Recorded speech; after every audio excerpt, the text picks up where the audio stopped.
I'll be very surprised, and I'll also be happy. Right. Yes. Right. Okay. Let's quickly turn to Solomon Ajuziogu, our senior correspondent, who is in Edo South, to bring us up to speed on developments there. He joins us via Zoom. Solomon, good morning.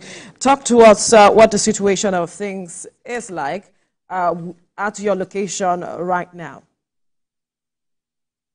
Good morning, Veronica. It's D-Day, and I'm at Ward 5 RAC in Oredo, Oredo LGA here in Benin City. The RAC here is Oliha Primary School in Oredo.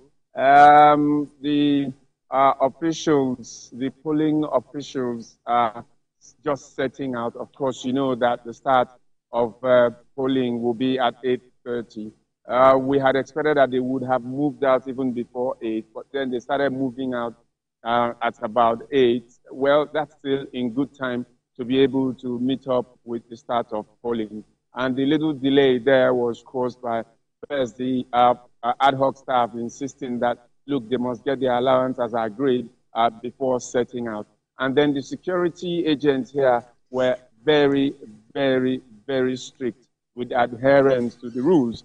They insisted that none of the vehicles would also move out except the party agents accompanied them, that there is no situation they would allow just one party person, one party official following one of the vehicles, and that is not transparent enough, and that will affect the integrity as far as they were concerned. And so they insisted that no gate will be opened until the party officials agree on the movement and all of it. And so far, it has been going on smoothly since 8. Inside this place, the Oliha Primary School, Ward 5 in Oredo, the polling units are already also setting up here. You can, as we pan round now, you will see the ad hoc staff setting up everywhere, all around the school. The Ward 5 has 45 polling units, and here we'll have in the school as many as, I think, 5 of that in this place, and voters are already waiting. In some of the places we went to as early as before 7 o'clock. Voters were already assembling, waiting for the ad hoc staff to come on and accredit them so that they could start voting. I mean, that is how enthusiastic some people are for this election here in Benin, Edo South. All right, let's talk about security. Their presence, can you feel presence of security officers, in and around that area? Because I can see some persons and also INEC staff, mounting there. So, but the security, what's your opinion of it? Well, one of the features of Nigerian elections is the provision of security, and some people have complained generally that there is over-securitization, that sort of word, of our elections. But that probably reflects the level of political development in the country, and as we go by, hopefully these things will be de-emphasized. But then it is what is required to secure men and materials and to ensure that the elections are also violence and conflict-free. So far in Benin City, particularly where I am at the moment, the security has been top-notch. We have combined security forces, agents, the army, the military generally, the police, the civil defense, the security service, the secret services as well, joining hands together. Most of the roads have been cordoned off, even though I had observed that very early, even at the time the curfew set in 6 a.m., some commercial bus drivers were making brisk business, breaking the law and moving around town. But by the time we were approaching the RAC, the security guys, the soldiers had set up barricades along the road, turning back every bus and every vehicle and every car that shouldn't be on the road. And there was nothing they could do about that. Even for those of us who are journalists, you have to do proper identification before you could even get access into the RAC or into location. So far, we'll say it's been good. It's just the start of it. We'll monitor things as they go, but security has been fantastic because we even scouted some of the voting areas, some of the racks yesterday.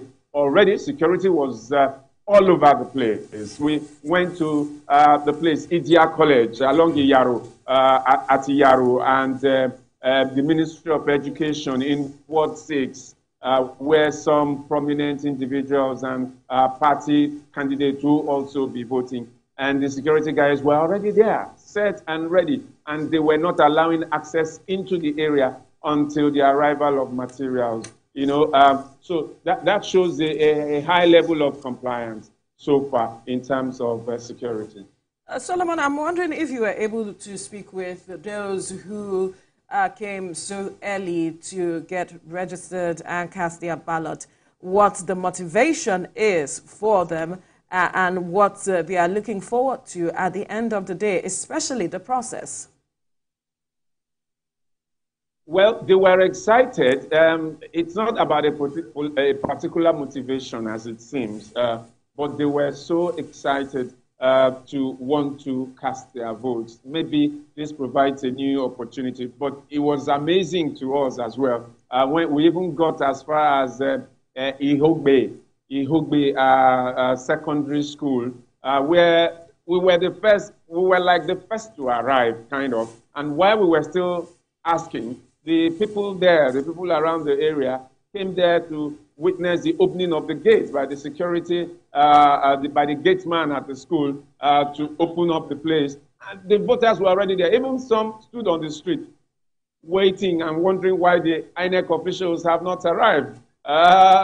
You know, so maybe it's a sign that this will be, there will be a higher turnout than we saw last time. 37% was just the turnout last time in 2020. Right. Maybe we will see something in the region of what your guest there was just talking about, Charles Siteho.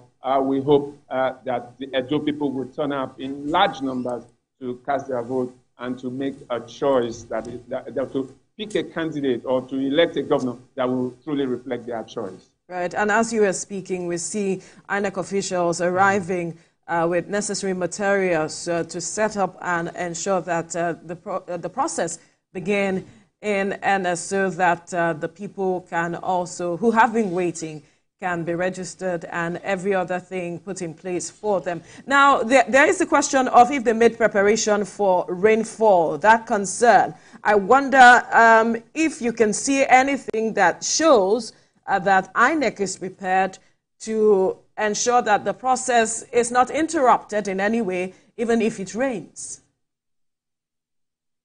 Well, you can see the makeup of the schools here. One feature of at least Benin City that I am in and Edo South is that the schools are well laid out. These are not just ramshackle schools. This is a primary school. A school built as far back as 1954. And you can see that here, the polling officers don't have to worry about being in the rain at all. They extended the shootout of the schools are well laid out in such a way that the officials and the voters can stay right under the shade of the shootout of the school, with a corridor, a veranda where people can hang out even if the rain comes. So you can see that the school is well laid out and they wouldn't have to worry about the rain, because it seems that most of the places that will be used for voting are the schools. Idia College is a school. The Ministry of Education is a newly built, a newly set up environment, very, very beautiful, where one of the candidates will be voting. And we've gone around to most of the centers. They are schools and they are well laid out schools. We hope that, well, the rain won't be a problem as well. All right, still going back into the issue of vote buying. Some of the persons you interacted with, are they ready to vote their conscience, or they're ready to sell their votes? And also, some of the persons you interacted with, do they have that trust for the electoral umpire, for fairness and integrity in this regard? Well, you know, the democratic process is a process. You cannot win the lottery jackpot except you buy the ticket. If you say you do not trust the electoral process and you do not vote, then how do you affirm your trust? So, as it is, first, the people are enthusiastic to vote. Right outside Ulinha Primary School, you have party agents and voters, everybody waiting anxiously. While we were at the Central Bank on Thursday, lots of people milled around the road, whether they are party officials or just individuals. They were anxious just to say it. We will be able then to, once the voting starts, once we get to the polling unit, where we have some polling units here, and people, the polling officers are still just getting things ready. But we will wait when the voting actually starts to find out whether the people believe in the process. The turnout will determine whether the people believe in the process of the election process. But the truth of the matter is, right now, we are waiting for them to arrive because polling begins at 8:30. And we're counting down to 8:30 already. Just to quickly re-emphasize the matter of the ad hoc staff who have refused to move without the allowances as agreed. Who have they laid these complaints to? Well, as you can see, they are there right now. That means that that has been sorted out. We are here with our supervisor. We will be talking with him a bit later. He just wants to ensure that all the logistical issues are sorted out. The ad hoc staffs have been settled. That is where they are all setting up. That is where they have all taken position. The INEC officials supervising here immediately responded by taking care of that and sorting it out so that they will meet the deadline to get the job started, because that is what is important.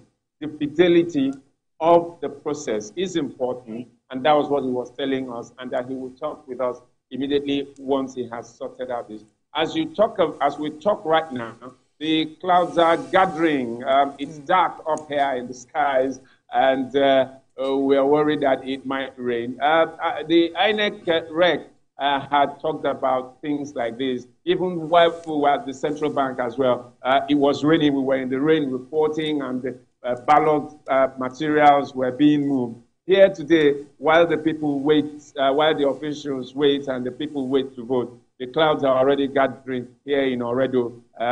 Let's hope that it will not also affect the turnout of the people. But then the people, as the election observers have pointed out, that this is a vote, this is an election that should reflect the resilience of the people, and the resilience of the people to elect a governor that will reflect their own true will determine what will happen here. So they have to show the resilience to pick who they want, whether it's raining, whether it's hot, whatever time it is. The people need to show the will to make their mandate count, and that's why they have to be here to vote. If they don't come to vote, then they will blame nobody for the turnout and who gets elected.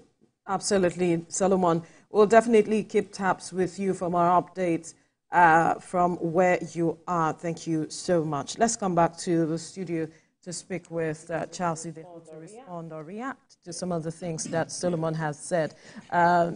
Everyone is counting on the people, the resilience